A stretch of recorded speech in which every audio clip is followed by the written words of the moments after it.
মসজিদের খেদমত করতে হবে, মসজিদের খাদেম হতে হবে। আমাদের তো আমরা মনে করি মসজিদের খাদেম, এখানে ময়লা কেন, ওখানে ময়লা কেন।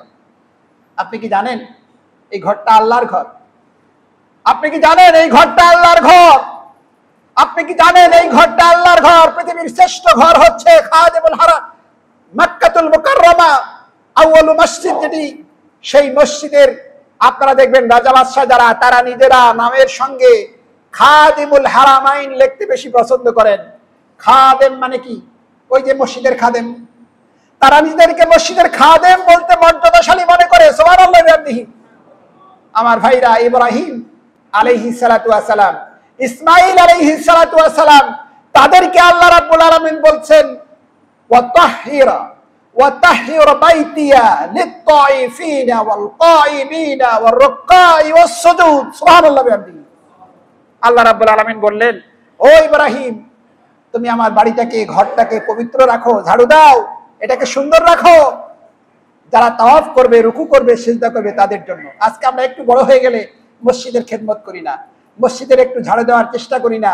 এগুলি মনে করি এগুলি আমাদের কাজ না, এগুলি আমাদের সম্মান নষ্ট হয়। আমার ভাইরা, আল্লাহ রাসূল বলেছেন, আপনার মনটা যখন খারাপ হয়, পরিবারে যখন অশান্তি হয়, খোদার কসম বলছে, আল্লাহ রাসূলের কথা যদি সত্য হয়, মসজিদে চলে আসেন, মসজিদের খেদমত করেন, মসজিদের সঙ্গে লেগে থাকেন, 2 রাকাত নামাজ আদায় করেন, রহমত নাজিল করবে আপনার প্রতি কে? আল্লাহ তাআলা। এই জন্য মসজিদ অসম্পন্ন থাকবে না।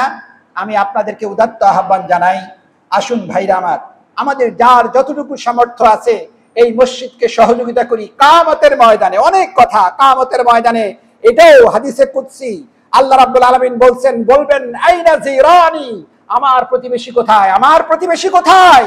ফেরেশতারা বলবে, সুবহানাকা ইয়া আযযা ওয়া জাল, কাইফা ইয়াকুনু জিরানাক, তোমার প্রতিবেশী কিভাবে হবে, তুমি তো আল্লাহ। উনি বললেন, আমার প্রতিবেশী ওই সমস্ত মসজিদ, ওই সমস্ত মানুষ, আহলুল মসজিদ হুম আহলুল্লাহ। সুবহানাল্লাহ বলুন। কয়েকটা হাদিস আসছে, বলা হচ্ছে যে মসজিদের যারা আহাল, মসজিদ যারা খেদমত করে, মসজিদে যারা খাদেম, মসজিদ নিয়ে যারা চিন্তা করে, মসজিদের সঙ্গে যারা অন্তরটা লাগানো, মসজিদে যারা সিজদা করে, মসজিদে যারা লক্ষ্য করে, যাওয়ার সময় অন্তত মসজিদে তাকায় দেখে, দেখি তো মসজিদটার কি অবস্থা, এমন চিন্তা চেতনা যাদের থাকে, এরাই হলো আমার মসজিদের আহাল। আল্লাহ রাব্বুল আলামিন বলবেন, ওরা বিশেষ মানুষ। 2 শ্রেণীর মানুষকে আল্লাহ রাব্বুল আলামিন আহাল বলেছেন।